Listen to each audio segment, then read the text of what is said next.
Grammar translation method को हम GT method के रूप में भी जानते हैं। ग्रामर ट्रांसलेशन मेथड, इसे शॉर्ट में कहा जाता है GT method, grammar translation method. इस मेथड में अगर हम सामान्य भाषाओं में जानना चाहें तो इस मेथड में ट्रांसलेशन के माध्यम से टारगेट लैंग्वेज को पढ़ाया जाता है, यानी अनुवाद विधि द्वारा हम टारगेट लैंग्वेज को पढ़ाते हैं।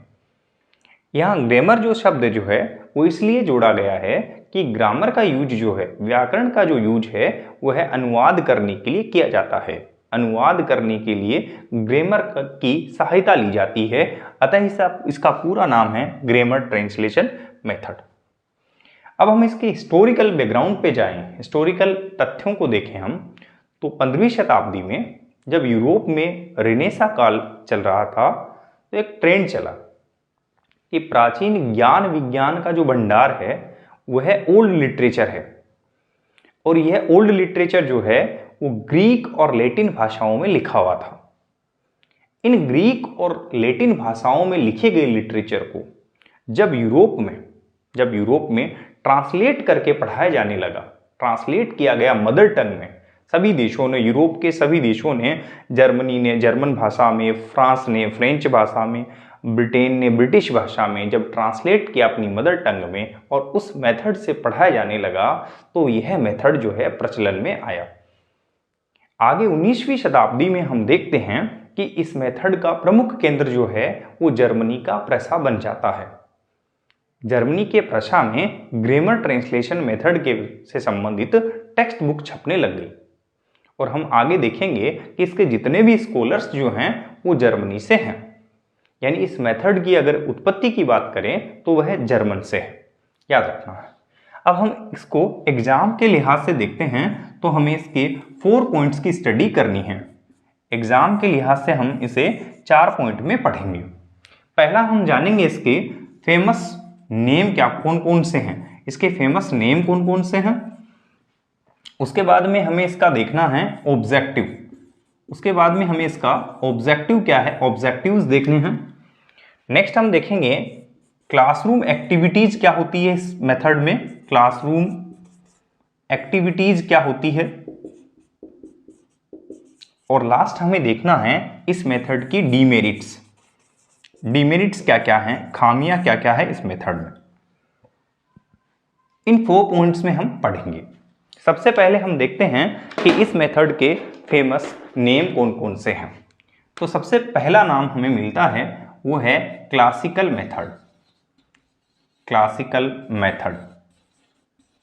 इस मेथड को, जीटी मेथड को क्लासिकल मेथड भी कहा जाता है, क्योंकि मैंने बताया आपको कि ग्रीक और लैटिन भाषाओं के लिटरेचर को पढ़ने और जानने के लिए उनका अनुवाद किया गया और शिक्षण कार्य किया गया। तो ग्रीक और लैटिन भाषाएं जो थी वह यूरोप में क्लासिकल लैंग्वेज कहलाती है। तो क्लासिकल लैंग्वेज को पढ़ाने के लिए जिस मेथड का यूज किया गया वह मेथड था जीटी मेथड या ग्रामर ट्रांसलेशन मेथड, अतः इसे क्लासिकल मेथड भी कहा जाता है। नेक्स्ट, इसे सबसे पहले अपनाया गया था, सबसे पहले अपनाया गया मेथड है, अतः इसे ओल्डेस्ट मेथड भी कहते हैं, सबसे प्राचीनतम मेथड है। ओल्डेस्ट से ही जुड़ा हुआ एक नाम और देख सकते हैं हम, इसे ट्रेडिशनल मेथड भी कहते हैं, ट्रेडिशनल मेथड, यह ट्रेडिशनल मेथड के रूप में भी जाना जाता है। परंपरागत रूप से इसे 15वीं से 19वीं शताब्दी तक इसका यूज किया गया। 4 पॉइंट देखते हैं। 4 पॉइंट, इसे पर्शियन मेथड भी कहा जाता है, पर्शियन मेथड भी कहा जाता है। मैंने आपको बताया कि 19th सेंचुरी में जो है इस मेथड का जो मुख्य केंद्र जो है वो जर्मनी का प्रसा बना, अतः इसे अमेरिका में, स्पेशली अमेरिका में जो है इसे एक पर्शियन मेथड के रूप में जाना गया। और लास्ट जो पॉइंट देखते हैं हम, इसे सिसरोनियन मेथड भी कहा जाता है, सिसरोनियन मेथड भी कहा जाता है। इस मेथड की जितनी भी टेक्स्ट बुक्स थी उनमें उस समय के प्रसिद्ध राइटर सिसरो की कोटेशंस को लिया जाता था, अतः इसे हम सिसरोनियन मेथड भी कहते हैं। आइए देखते हैं कि इस मेथड का जो ओरिजिन है वह कहाँ माना जाता है। तो ओरिजिन लिख लेना है आपको, इस मेथड का ओरिजिन जो है वो जर्मन है। इस मेथड के जो है जर्मन में देखते हैं कि एक्सपोनेंट्स कौन कौन से थे। जर्मनी में इस मेथड के जो है एक्सपोनेंट कौन कौन से थे, कौन कौन लोग जो हैं इसके प्रणेता थे यानी प्रतिपादक थे, किन लोगों ने इस मेथड के बारे में सर्वाधिक जो है वो प्रचार प्रसार किया, वो लोग थे। पहले व्यक्ति थे कार्ल प्लोट्स।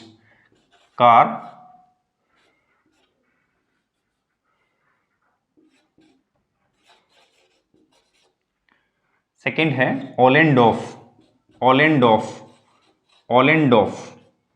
थर्ड पे है मैडिंजर। और फोर्थ है सीडेन स्टकर। हम इन्हें शॉर्ट रूप में कॉम्स के शॉर्ट फॉर्म के रूप में याद कर सकते हैं, कॉम्स। कार्ल प्लोट्स, ओलेंडोफ, मैडिंजर और सैंडे स्टकर जो है इस मेथड के एक्सपोनेंट्स कहलाते हैं।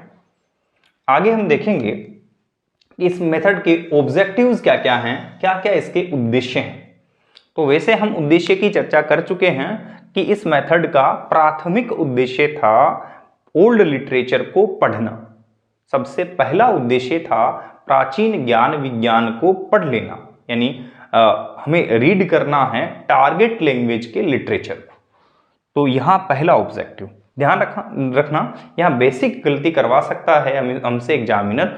इस मेथड का कतई यह उद्देश्य नहीं है कि ग्रामर पर मास्टरी करना, ये ज़्यादातर फर्स्ट ऑप्शन आपको मिलेगा, ये नहीं है। इस मेथड का प्राथमिक उद्देश्य है जो ओल्ड लिटरेचर है, टारगेट लैंग्वेज का जो लिटरेचर है उसकी स्टडी करना।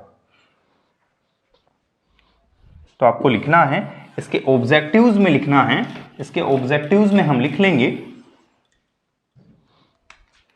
इस मेथड का ऑब्जेक्टिव है to enable learners to read literature of target language.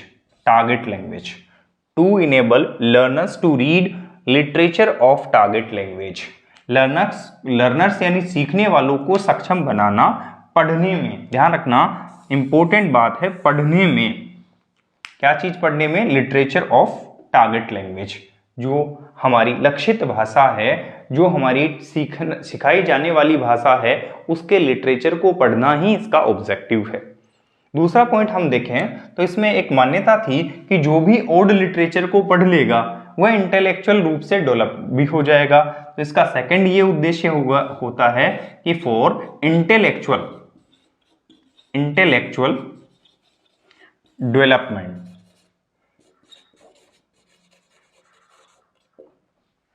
यदि हम अनुवाद विधि से हम टारगेट लैंग्वेज के लिटरेचर को पढ़ लेते हैं तो यह मान्यता रहती है कि उससे इंटेलेक्चुअल डेवलपमेंट भी हो जाता है। तो इसके दो ऑब्जेक्टिव हमें देखने को मिलते हैं। इसके ऑब्जेक्टिव है to enable learners to read literature of target language and for intellectual development. ये हमें याद रखना है। हम आगे बात करेंगे क्लासरूम एक्टिविटीज के बारे में।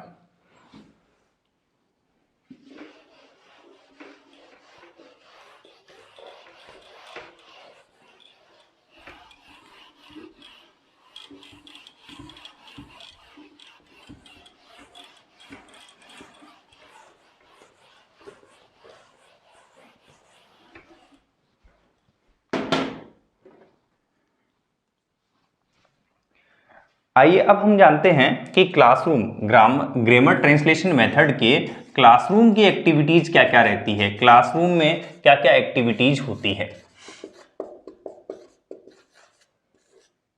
क्लासरूम एक्टिविटीज, तो सबसे पहले हम देखते हैं कि टीचर जैसे ही क्लासरूम में आते हैं, आप और हम सब लोग अधिकांश मोस्टली इंडिया में इसी मेथड से पढ़ाया जाता है। क्लासरूम में जैसे ही टीचर आते हैं तो सबसे पहले जो है वो कहा जाता है टेक्स्ट बुक निकालो। सबसे पहले कहा जाता है कि text book, open your books, ऐसे कहा जाता है सबसे पहले टेक्स्ट बुक निकालने के लिए।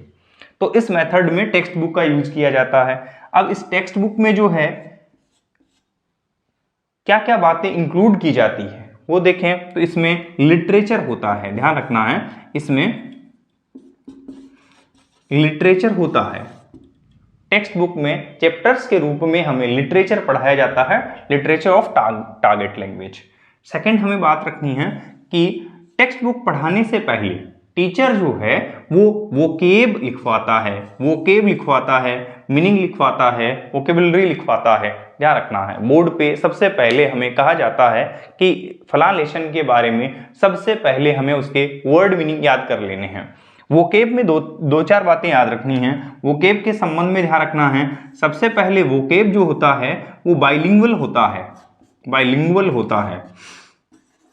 वोकेब जो होता है वो बाइलिंगुअल होता है, यानी दो भाषाओं में होता है। टारगेट लैंग्वेज के वर्ड को, कोई भी वर्ड होता है टारगेट लैंग्वेज को, उसको हम मदर टंग में ट्रांसलेट करके लिखते हैं। दूसरी बात याद रखनी है कि वोकेब जो भी होती है वो आइसोलेटेड होती है। आइसोलेटेड का मतलब ये हो गया फर्स्ट वर्ड और सेकंड वर्ड या थर्ड वर्ड जो है आपस में कोई इंटरलिंक नहीं होते हैं। वोकेब की जो लिस्ट बनाई जाती है, जो वर्ड्स मीनिंग हमें बोर्ड पे लिखवाए जाते हैं, उनमें आपसी संबंध कुछ भी नहीं होता है। पहला वर्ड कुछ भी हो सकता है, टेबल हो सकता है, दूसरा वर्ड जो प्ले हो सकता है। इस प्रकार से कोई भी वर्ड जो है लिखवाया जा सकता है जो लिटरेचर में जो टिपिकल वर्ड है। नेक्स्ट हमें ध्यान रखना है कि जो वोकेब हैं उसमें इक्विवेलेंट वर्ड लिखवाए जाते हैं।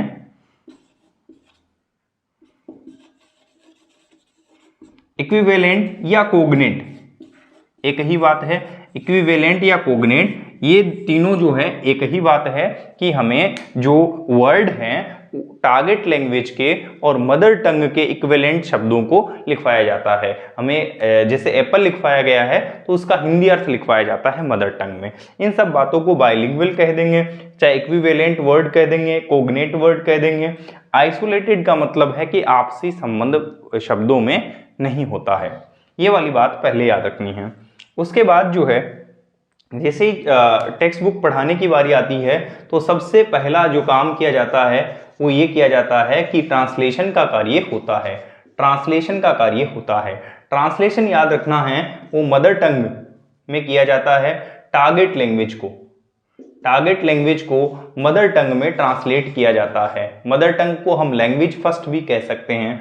टारगेट लैंग्वेज को मदर टंग में ट्रांसलेट किया जाता है और मदर टंग को टारगेट लैंग्वेज में ट्रांसलेट किया जाता है। मातृभाषा को सीखे जाने वाली भाषा में ट्रांसलेट किया जाता है।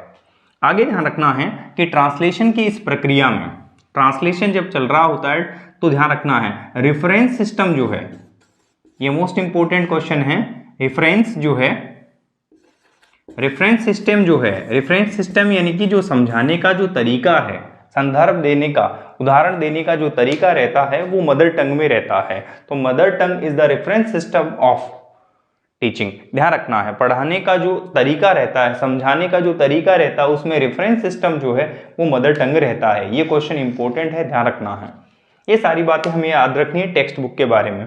सबसे पहली बात, टेक्स्ट बुक में इंक्लूड क्या होता है तो वो लिटरेचर होता है। लिटरेचर के पार्ट्स होते हैं, लिटरेचर के एक्सेप्ट्स होते हैं, अंश होते हैं, ध्यान रखना है। और अगली बात, कोई भी चैप्टर पढ़ाने से पहले हमें वोकेब लिखाई जाती है। कोई भी चैप्टर पढ़ाने से पहले हमें वोकेब लिखाई जाती है जो कि बाइलिंगुअल होती है। बाइलिंगुअल यानी दो भाषाओं में लिखवाई जाती है, एक तो टारगेट लैंग्वेज में और साथ ही उसके बराबर में हमें मदर टंग में बातें लिखवाई जाती है, उसका अर्थ लिखवाया जाता है। आइसोलेटेड यानी कि दो वर्ड्स, जितने भी वर्ड लिखवाए जाते हैं उनमें आपसी इंटरलिंकिंग नहीं होती है। इक्विवेलेंट और कोग्नेट शब्द एक ही बात है, समानार्थी शब्दों को लिखाना, समकक्ष शब्दों को लिखाना, टारगेट लैंग्वेज के समकक्ष जो मदर टंग का शब्द है उसको लिखवाना। आगे ट्रांसलेशन की प्रक्रिया चलती है। ट्रांसलेशन की यूनिट जो है ध्यान रखना है वो सेंटेंस रहती है। ट्रांसलेशन की यूनिट जो है टीचर हमें पूरा सेंटेंस जो है वो ट्रांसलेट करके बताते हैं। टारगेट लैंग्वेज को मदर टंग में ट्रांसलेट किया जाता है। ये सबसे मोस्ट बात है कि रेफरेंस सिस्टम जो रहता है वो मदर टंग रहती है, मदर टंग में हमें समझाया जाता है। अगली बात देखेंगे, यदि जो टीचर है वो टेक्स्ट बुक की स्टडी नहीं करवा रहा है, ध्यान रखना है कि टेक्स्ट बुक यदि नहीं पढ़ाई जा रही है क्लासरूम में तो टीचर जो है वो ग्रामर पढ़ाते हैं। टेक्स्ट बुक के अलावा जो है टीचर जो है वो ग्रामर की स्टडी करवाते हैं। अब ग्रामर की स्टडी किस प्रकार से करवाई जाती है, इससे एग्जाम में कई बार क्वेश्चन आते हैं, ध्यान रखना है। व्याकरण की पहली बात तो याद रखनी है कि व्याकरण का अध्ययन हमें क्यों करवाया जा रहा है, ताकि हम ट्रांसलेट अच्छे से कर सकें। पहली बात, ग्रामर को पढ़ाया जाता है कि सबसे पहले जो है वो रूल लिखवाए जाते हैं और फिर एग्जाम्पल दिए जाते हैं। ग्रामर को जो है सबसे पहले रूल लिखवाए जाते हैं और फिर एग्जाम्पल दिए जाते हैं। मानो कि मुझे टेंस पढ़ाना है तो सबसे पहले मैं टेंस के एग्जाम्पल्स नहीं बताए जाएंगे, सबसे पहले रूल बताए जाएंगे कि प्रेजेंट सिंपल टेंस में सब्जेक्ट के साथ ही फला वर्ब लगेगी और प्रेजेंट परफेक्ट में जो है सब्जेक्ट के साथ इस प्रकार से वाक्य बनेगा। यानी हम रूल्स की पहले चर्चा करेंगे और एग्जाम्पल्स की बाद में चर्चा की जाएगी। अगर पहले रूल और बाद में एग्जाम्पल हो तो ग्रामर पढ़ाने के इस तरीके को डिडक्टिव मेथड कहते हैं। डिडक्टिव मेथड कहते हैं। डिडक्टिव मेथड कहते हैं। डिडक्टिव मेथड कहा जाता है। डिडक्टिवली पढ़ाई जाती है। डिडक्टिवली का मतलब हिंदी में होता है निगमनात्मक। निगमनात्मक तरीका रहता है ग्रामर पढ़ाने का। निगमनात्मक का मतलब हुआ कि पहले हम रूल की चर्चा करेंगे और फिर हम एग्जाम्पल की चर्चा करेंगे।